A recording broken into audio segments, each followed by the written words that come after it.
나를 향한 주의 사랑. 나를 향한 주의 사랑 산과 바다에 넘치니 내 마음 열 때 주님 나에게 참 자유 주셨네. 늘 진리 속에 거하며 나의 손을 높이 들고 언제나 주님의 사랑을 노래하리.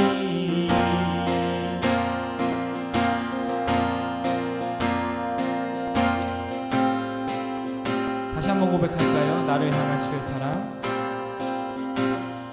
나를 향한 주의 사랑 산과 바다에 넘치니 내 마음 열 때 주님 나에게 참 자유 주셨네. 늘 진리 속에 거하며 나의 손을 높이 들고 언제나 주님의 사랑을 노래하리. 주의 사랑 노래하리라. 영원토록 노래하리라. 주의 사랑 노래하리라.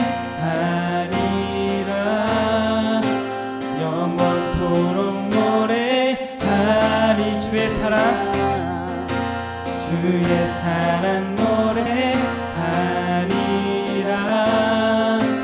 영원토록 노래하리라. 주의 사랑 노래하리라. 영원토록 노래하. 주의 사랑 주의 사랑 노래하리라. 영원토록 노래하리라. 주의 사랑 노래하리라. 영원토록 노래하리라. 주의 사랑 노래하리라. 영원토록 노래하리라. 주의 사랑 노래하리라.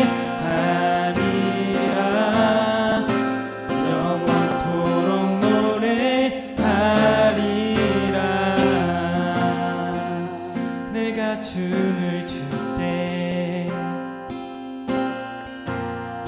다 비웃겠지만 그들도 주 알게 되면 함께 기뻐 춤을 추게 되니. 내가 춤을 출 때 다 비웃겠지만 그들도 주 알게 되면 함께 기뻐 춤을 추게 되니. 내가 춤을 출 때 다 비웃겠지만 그들도 주 알게 되면 함께 기뻐 춤을 추게. 내가 춤을 출 때 내가 춤을 출 때 다 비웃겠지만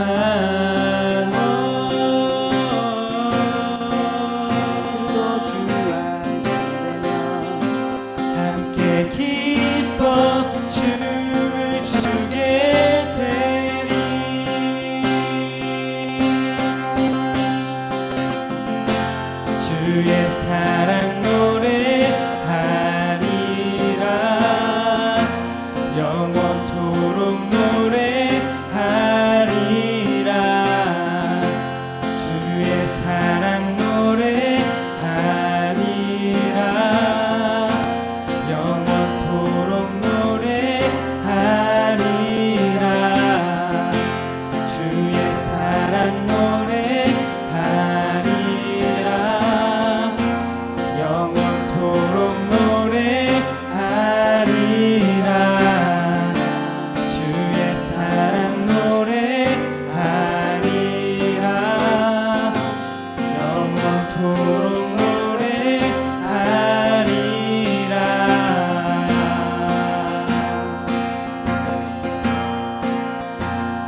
땅의 주인 되신 주님이에요. 온 땅의 주인 되신 주님이 내 이름 아시며 상한 맘 돌보네. 어둠을 밝히시는 새벽별 방황하는 내 맘 주의 길 비추시네. 나로 인함이 아닌 나로 인함이 아닌 주가 행하신 일로 나의 행함이 아닌 오직 주로 인하여 나는 오늘 피었다 지는 이름 없는 꽃과 같네. 바다에 있는 파도 안개와 같지만 주는 나를 붙드시고 부르짖음 들으시며 날 귀하다 하시네.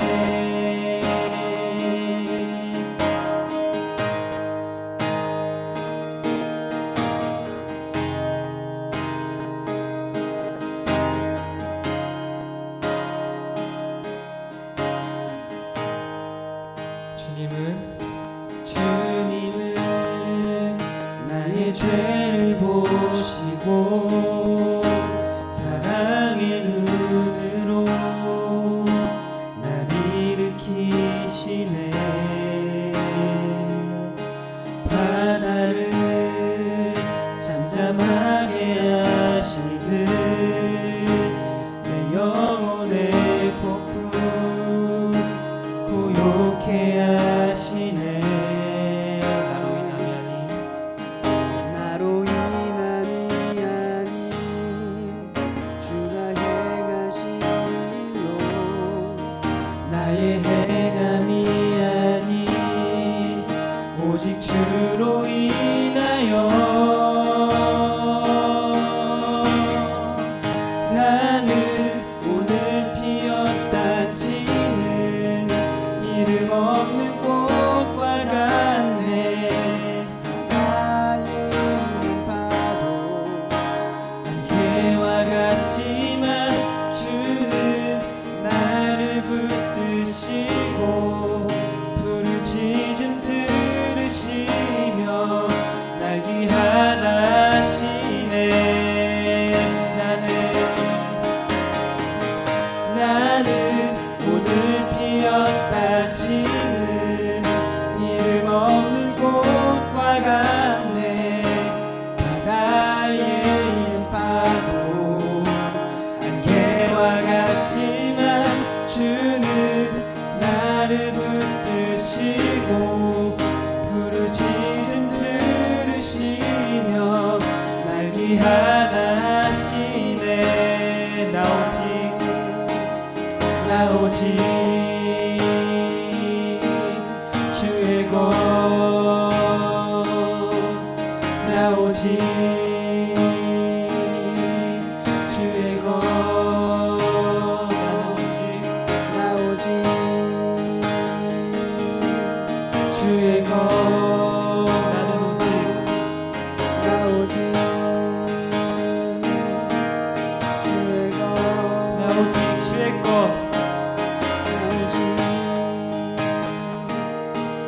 주의 것 나 오직 주의 것 나 오직 주의 것 나 오직 주의 것 나 오직 주의 것 나는 오직 주님의 것 나 오직 주의 것 나 오직 주의 것 나는 오늘 피었다 지는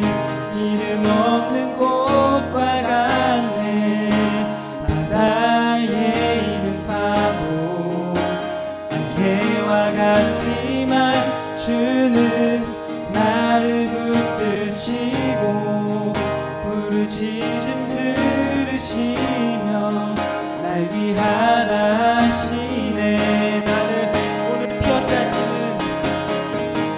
나는 오늘 피었다 치는 이름 없는 꽃과 같네. 바다에 이른 파도 안개와 같지만 주는 나를 붙드시고 부르짖음 들으시며 날 위하시네.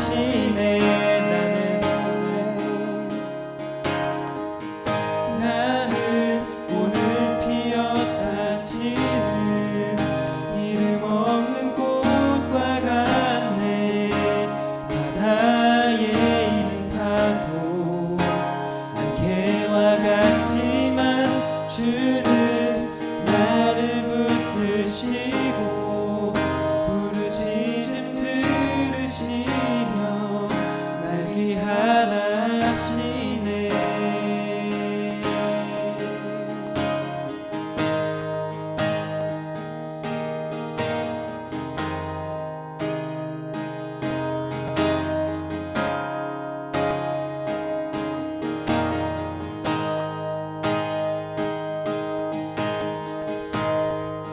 기도할 때 주님이 우리를 정말 아무것도 아닌 그런 존재에서 우리를 부르셔서 주님의 것 삼아주시고 우리를 자녀로 부르셨습니다. 우리 모두 그것을 기억하며 그것을 감사하며 기도하며 나아가면 좋겠습니다. 기도하겠습니다.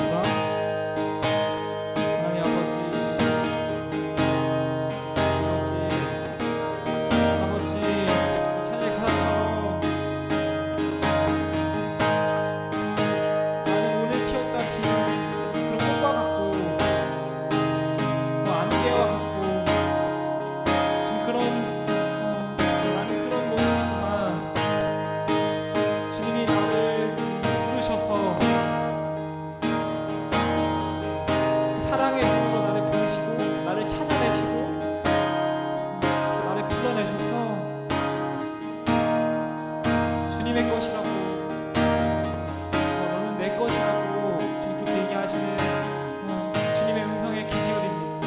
그리고 주님 음성 듣기를 원합니다. 너는 내 것이다. 너는 나의 것이다. 너는 나의 아들이다. 너는 나의 딸이다. 너는 나의 자녀다. 주님 그렇게 말하시는 주님의 음성에 더 귀 기울이기를 원합니다. 그 목소리 더 듣기를 원합니다.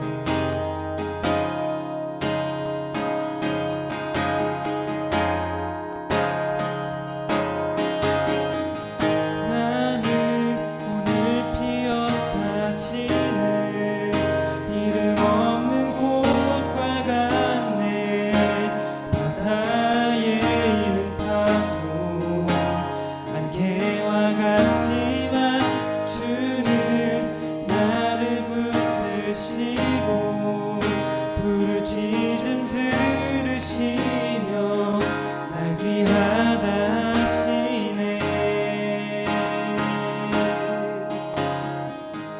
나는 오늘 피었다 치는 이름 없는 꽃과 같네. 바다에 이른 파도 안개와 같지만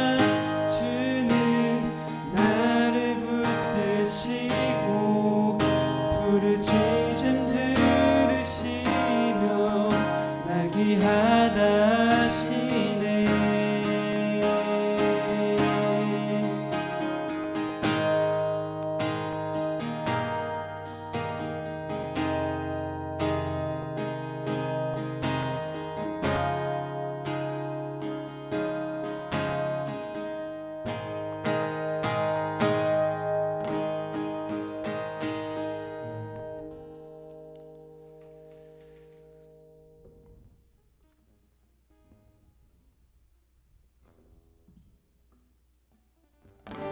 주님이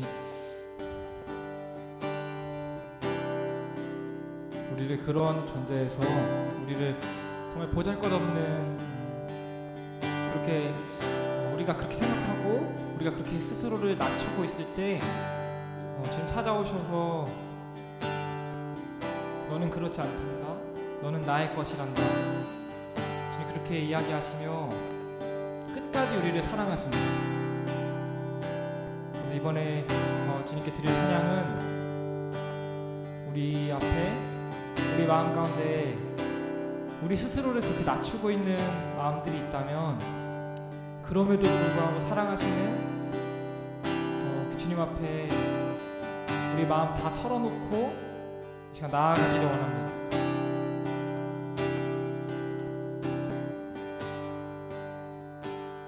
마음속에 어려움이 있을 때 마음속에 어려움이 있을 때 마음속에 어려움이 있을 때 마음속에 어려움이 있을 때 주님 내게 먼저 오사 내 맘을 만지고 주님 앞에 나올 수 없을 때 주님 앞에 나올 수 없을 때 주님 앞에 나올 수 없을 때 주님 날 먼저 안으시네. 그럼에도 불구하고 날 사랑하시는 내 하나님의 사랑은 나의 모든 걸 덮고 그럼에도 불구하고 날 안아주시는 내 하나님을 부를 때 아버지라 부르죠. 그럼에도 불구하고 날 사랑하시는 내 하나님의 사랑은 나의 모든 걸 덮고 그럼에도 불구하고 날 안아주시는 내 하나님을 부를 때 아버지라 부르죠.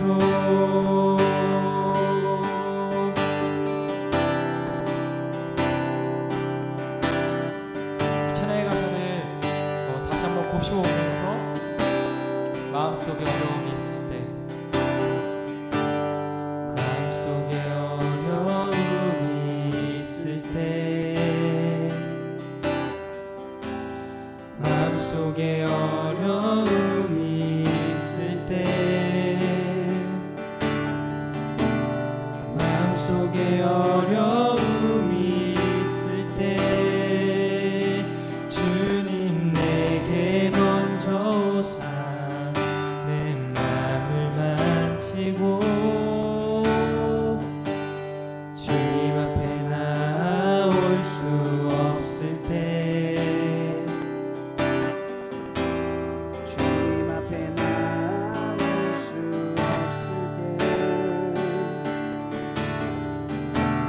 주님 앞에 나올 수 없을 때 주님 날 먼저 안으시네.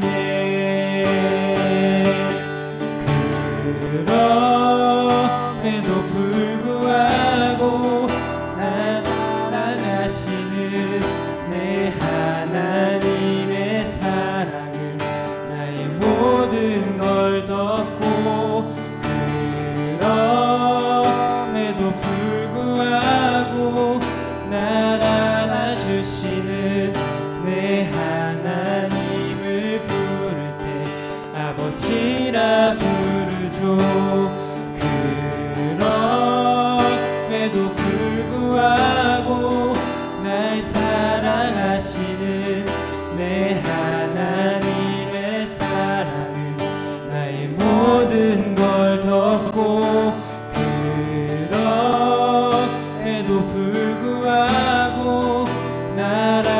살아주시는 내 하나님을 부를 때 아버지라. 그럼에도 불구하고 그럼에도 불구하고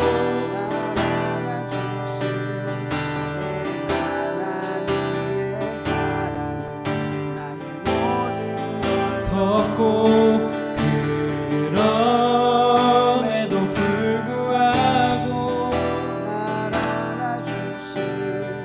내 하나님을 부를 때 아버지라 부르죠. 우리 목소리로만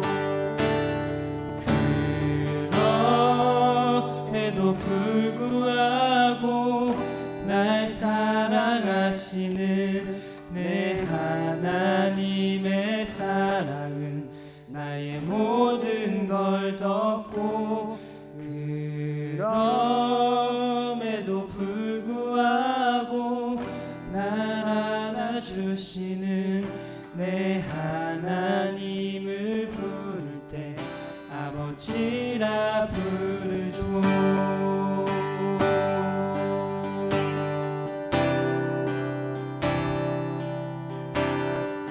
기도하겠습니다.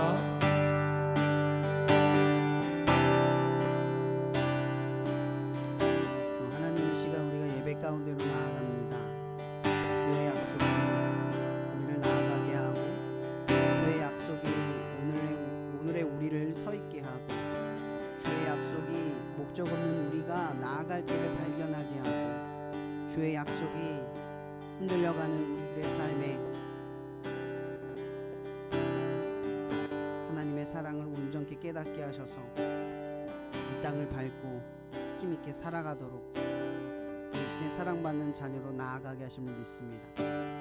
하나님 말씀 가운데 섰을 때 하나님이 우리를 치리하시고 우리를 통치하시고 그의 주권에 우리의 모든 삶을 내어드릴 수 있는 삶의 순간순간들을 통하여 하나님의 선하심이 우리들의 삶 가운데 드러나기를 간절히 바라오며 오늘 우리에게 말씀하시는 예수 그리스도 이름으로 기도합니다.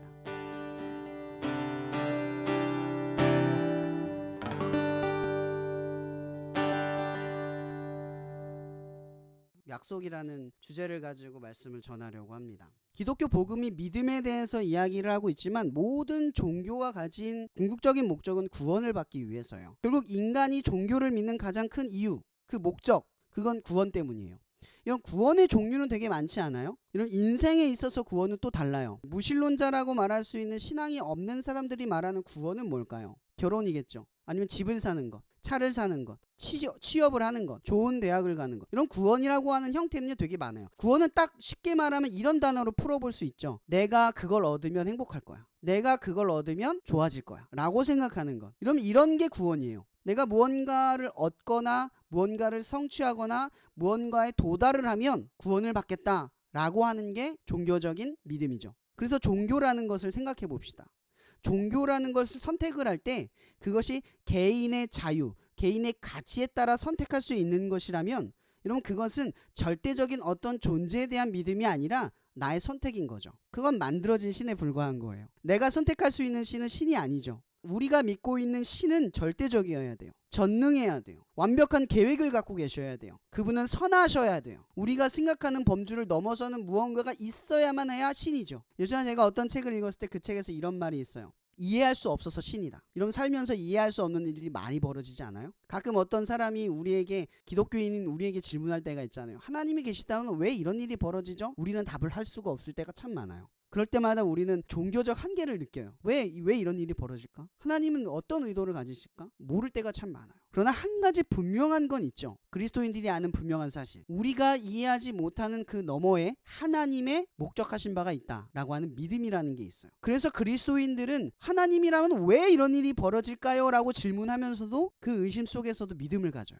믿음으로 나아가는 거예요. 왜냐는 거죠. 이것이 종교와 기독교 복음이 가진 차이예요. 이런 종교에서 구원, 내가 말하는 구원이 이루어지지 않았을 때 참 넘어지기가 쉬워요. 기독교 복음도 마찬가지죠. 그러나 기독교 복음이 내가 원하는 구원에 이루어지지 않았을 때 넘어지지 않는 분명한 사실이 있어요. 초대 교회로부터 지금까지 흘러온 기독교의 힘이죠. 이런 기독교는 항상 핍박 속에서 희망을 보여줬어요. 그러나 그 핍박을 받는 중에는 희망이 없었어요. 그걸 기억하셔야 돼요. 오늘의 상황을 한번 봅시다. 여러분, 예레미야는 눈물의 선지자라고 알려져 있어요. 왜 눈물의 선지자냐면 예레미야는 앞잡이 같은 사람이에요. 예를 들어 한국 사람들한테 복음을 전하는데 하나님이 일본을 보냈습니다 라고 말하는 거예요. 이거 받아들이기 쉬워요? 어렵잖아요. 그래서 예레미야가 자기들의 그 친구들, 가족들, 민족들한테 엄청나게 핍박을 받아요. 너 앞잡이지? 너 돈 받았지? 뭐 이런 식의 오해를 굉장히 많이 받아요. 그러니 예레미야가 이 복음을 전할 때 얼마나 답답했냐면 예레미야서 책 중간에 이런 말이죠. 내 마음에 불붙듯 하여 나는 전하기 싫은데 전하지 않을 수가 없었습니다. 이게 예레미야가 가지고 있었던 유대를 향한 열정이었어요. 근데 아무도 이 유대인들이 예레미야의 말에 귀 기울이지 않았어요. 그래서 이 예레미야가 두루마리에 기록하고 태웠는데 또 기록을 해요. 나중에 먼 훗날에 이 일이 이루어졌을 때 사람들이 예레미야의 말을 통해 하나님이 계시한 바를 듣게 할 수 있도록 70년 뒤에 유다를 돌아오게 할 것이라는 그 약속을 믿게 할 수 있도록 예레미야가 고난을 받은 이 이야기를 기록해 둔 거예요. 먼 훗날. 여러분, 유대인들이 한 세대를 보는 건 40년이거든요. 그러면 70세라는 말은 두 세대가 지나갔다는 얘기예요. 그러니까 기본적으로 40세 이하는 다 죽어요. 웬만한 사람들은 다 죽는 거예요. 그러면 전혀 다른 세대가 70년 뒤에 생긴다는 거죠. 그래서 이 느헤미야, 에스라의 책을 보면 전혀 다른 세대인 거예요. 그래서 어려워하는 거예요. 돌아가기를 어려워한 거죠. 결단하기를 어려운 거예요. 만약에 포로에 끌려갔던 사람들이었으면 그냥 쉽게 돌아왔겠지만 아닌 거죠. 돌아갈 필요가 없는 거예요. 왜? 거기서 이미 정착하고 쉬워졌고 거기에 기반이 다 있는데 돌아가기가 힘든 거죠. 포기하고 가기가 어려운 거예요. 2세대니까. 1세대가 아닌 거죠. 포로로 끌려왔다라는 마음이 있었으면 다시 내가 옛 고향으로 돌아가겠다는 마음이 있었겠지만 2세대들은 다른 거죠. 이미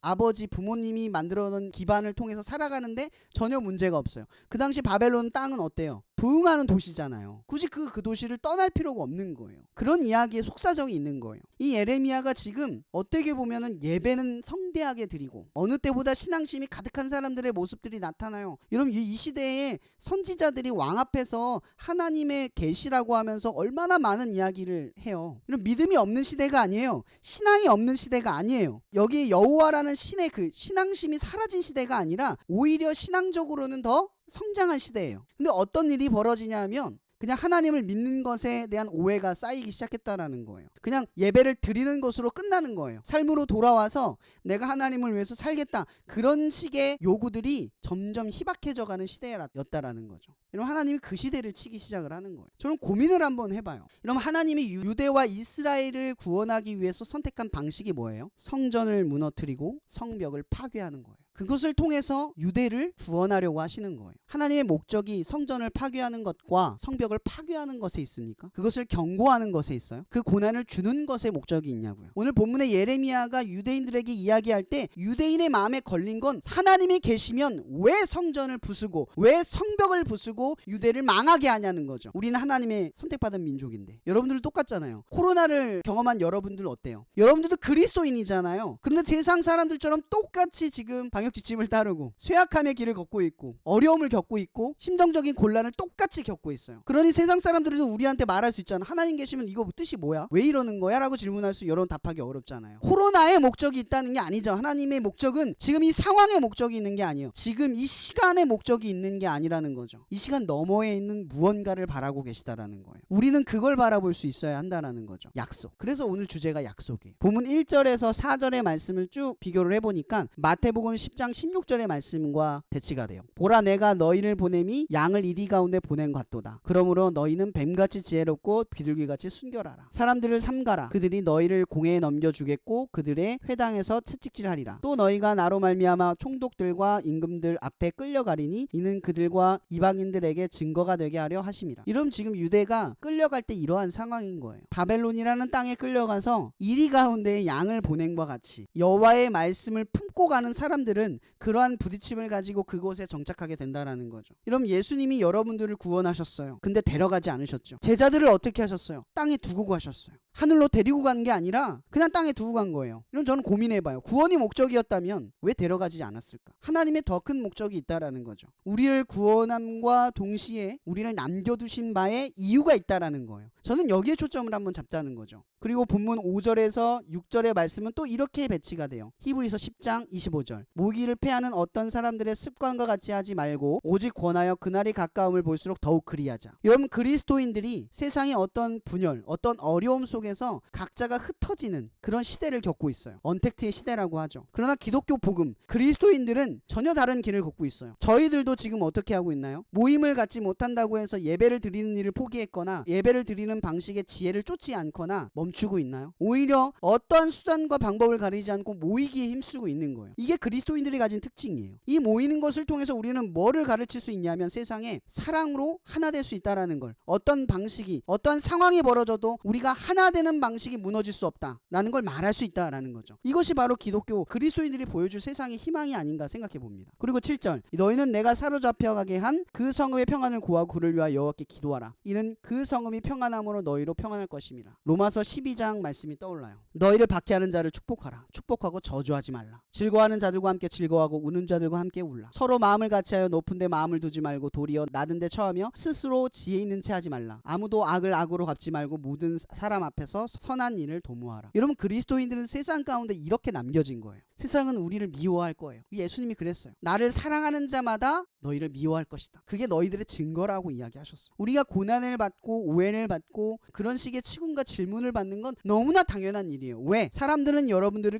그리스도인으로 알고 있기 때문에 그래요. 그래서 질문하는 거죠. 빛과 소금이기 때문에 여러분 앞에 서는 거예요. 왜? 여러분들이 진리라고 부인은 하면서도 여러분 안에 진리가 있다라는 사실을 그들 마음속에서는 은근히 말하고 있는 거예요. 그래서 여러분들 대답을 듣고 싶어 하는 거예요. 그러나 여러분, 대답을 못해도 상관이 없어요. 그리스도인들의 가장 큰 능력은 말이 아니라 삶을 살아내는 데 능력이 있기 때문에 그래요. 우리는 이 시계를 지혜롭게 지나갈 때 사람들은 알 거예요. 저 사람들이야말로 빛이다, 소금이다. 저 사람들이 그리스도인들이다. 이런 고난을 지나고 나면 고난을 통해서 더욱 증명되는 게 그리스도인들이에요. 이 사실을 잊으면 안 돼요. 하나님께서는 이 유대인들을 바벨론의 땅 안에 보냈을 때 그 안에서 구별되도록 요구하셨다는 거죠. 8절 9절 말씀은 요한일서 2장의 말씀과 비슷해요. 아이들아, 지금은 마지막 때라. 적그리스도가 오리라는 말을 너희가 들은 것과 같이 지금도 많은 그리스도가 일어났으니 그러므로 우리가 마지막 때인 줄 아노라. 미혹되기가 참 쉬운 시대 아닌가요? 뭔가 우리의 믿음이 지켜내기가 참 어려운 시대예요. 그럼 우리의 시대가 이러한 시대인 것이 말세다 이런 말로 끝내는 게 중요한 게 아니에요. 그런 말은 중요하지 않아요. 그런 시대는 항상 말세였어요. 하지만 우리가 중요한 것은 믿음을 갖고 있는 일을 미혹하는 일은 멈추지 않는다라는 거죠. 그 경고를 무시하지 말라는 거예요. 그래서 예수님이 우리에게 깨어있으라고 하는 거죠. 깨어있는 게 왜 중요해요? 잠자고 있다가 빼앗기니까, 졸다가 넘어지니까. 그래서 깨어있으라는 거죠. 10절 11절 말씀은 베드로후서 3장 9절과 비슷해요. 주의 역석은 어떤 이들이 더디다고 생각하는 것 같이 더딘 것이 아니라 오직 주께서는 너희를 대하여 오래 참으사 아무도 멸망하지 아니하고 다 회개하게 이르기를 원하노라. 여러분, 이게 하나님의 목적이에요. 그런 생각을 한번 해봐요. 세상이 멸망하고 나 혼자 살면 어떤 의미가 있을까? 라는 생각을 하게 되거든요. 이런 멸망이 목적인 세대, 멸망에 대해서 아무런 근거와 답을 할 수 없는 그러한 멸망이 살아남는 것이 구원일 수 있을까? 라는 생각을 하게 돼요. 여러분, 진정한 구원의 목적은 심판에 있는 것이 아니라 심판 이후에 있다라는 것을 알아야 돼요. 하나님의 의도를 오해하지 않아야 한다라는 거죠. 마찬가지로 이것은 고난에 대해서도 똑같이 말할 수 있는 거예요. 하나님이 우리에게 주신 고난의 이유가 있다라는 것, 고난 자체에 목적을 두신 게 아니라는 걸 알아야 한다라는 거죠. 우리는 이것을 통해서 그리스도인들이 가질 수 있는 삶의 태도를 하나 볼 수가 있어요. 고난을 대할 때, 역경이 닥칠 때 힘들어하는 것은 모든 사람의 일반이지만 그것을 통해서 우리는 약속을 바라보게 된다라는 거예요. 그리스도인들의 가장 큰 강점은 바로 그거예요. 고난 중에도, 믿어지지 않는 중에도 약속을 바라보고 행동한다라는 거죠. 그리고 본문 14절 마지막 말씀을 이렇게 마치려고 합니다. 이것은 여호와의 말씀이니라. 나는 너희들을 만날 것이며 너희를 포로된 중에서 다시 돌아오게 하되 내가 쫓아 보내었던 나라들과 모든 곳에서 모아 사로잡혀 떠났던 그곳으로 돌아오게 하리라. 이것은 여호와의 말씀이니라. 요한복음 3장 16에서 21절의 말씀과 비슷해요. 여러분, 결국 구원이라고 하는 것은 믿음으로써 성취되어져요.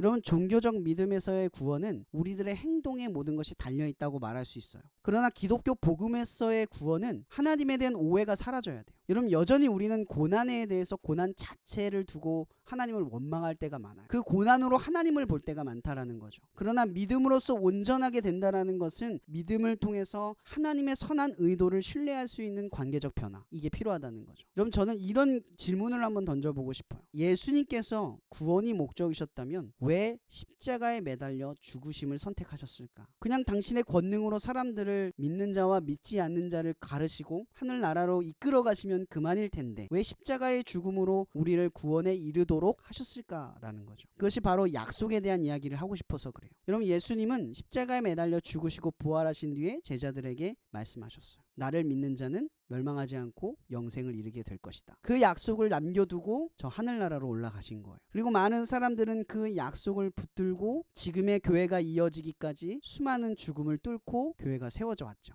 여러분 기독교의 복음에서 이 약속은 왜 중요하냐? 우리는 이 약속을 통해서 한 가지 분명한 걸 알고 있는 거예요. 하나님의 우리의 관계, 세상보다 우리를 사랑하신다. 하나님은 반드시 우리를 구원하시기 위해 그 아들 예수를 내어주셨다. 이 고난은 하나님의 목적이 아니라 우리를 구원하시기 위해 예비하신 예수 그리스도를 믿게 하려는 일의 하나다 라는 거죠. 그럼 약속을 믿으십니까? 오늘 이 본문의 이야기의 말씀을 듣고 있는 유대인들은 아직 나라가 망하지 않은 상태에서 이 이야기를 듣고 있어요. 그리고 오늘 본문의 이야기의 가장 주된 특징이 있어요. 이런 말씀을 하죠. 이것은 여호와의 말씀이니라. 이걸 강조해요. 오늘 이 이야기를 듣는 사람들 앞에 이 이야기를 강조하고 있어요. 여러분들의 믿음 앞에 어떠한 강조점이 있어요? 예수 그리스도. 여러분들의 믿음의 강조점은 예수 그리스도예요. 그걸 약속으로 받아들이는 거죠. 그걸 믿음으로 앞으로의 일어날 약속을 여러분들이 받아들이는 거예요. 저는 여러분들의 끝으로 이런 말씀을 전하고 싶어요. 이 유대 땅에 지금 아무런 어려움이 없는 이 땅에 오히려 풍요로움과 넉넉함으로 퇴폐하고 있는 저 세상에 오늘 예레미야는 이 말씀을 던지고 있어요. 우리의 시대는 어때요? 여러분의 일상은 어때요? 코로나를 보내고 있지만 무료하고 편하고 편리하고 쉽지 않아요. 그렇게 어렵지 않잖아요. 세상이 망할 것처럼 느껴지나요? 절망스럽게 느껴져요? 절박하지 않잖아요. 지금 우리에게 이 말씀을 하고 있는 거예요. 아무런 간절함도 느껴지지 않는 이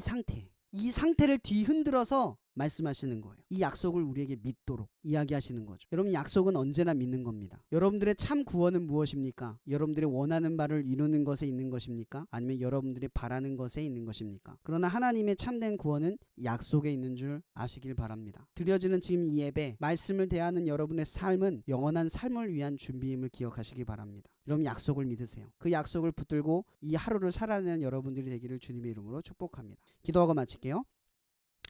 사랑해 주님 감사합니다. 오늘 우리가 약속 앞에 섭니다. 예레미야가 전한 유대를 향한 이 말씀이 수많은 사람들에게 조롱거리가 되고 매국노가 되어지고 조롱거리가 되어졌지만 그의 불붙는 마음으로 하나님의 말씀을 전하며 사랑하는 당신의 자녀들에게 이와 같이 말씀하셨습니다. 또한 그리스도인들로 살아가는 우리들에게 이 말씀은 얼마나 그리스도의 복음과 다르지 않다라는 것을 바로 보게 합니다. 하나님, 유대인의 저 시대와 같이 풍요로움과 퇴폐함이 넘쳐나는 저 시대와 같이 지금의 시대도 우리는 동일한 시대를 겪고 있음을 고백합니다. 그러니 주님, 우리가 약속을 믿고 살아가는 이 하루하루의 삶이 날마다 약속 없이 살아가는 삶처럼 살아가지 않도록 우리를 바른 길로 인도하여 주시옵소서. 우리가 믿는 믿음이 우리가 바라는 믿음이 아니라 하나님께서 우리를 통해 이루신 그 약속을 믿는 믿음임을 날마다 깨닫게 하여 주시옵소서. 오늘 하루를 살게 될 당신의 자녀들에게 이 약속이 힘이 되어서 그 하루를 살아내는 능력이 될 수 있도록 축복해 주시기를 간절히 바라오며 살아계신 예수 그리스도 이름으로 기도합니다. 아멘.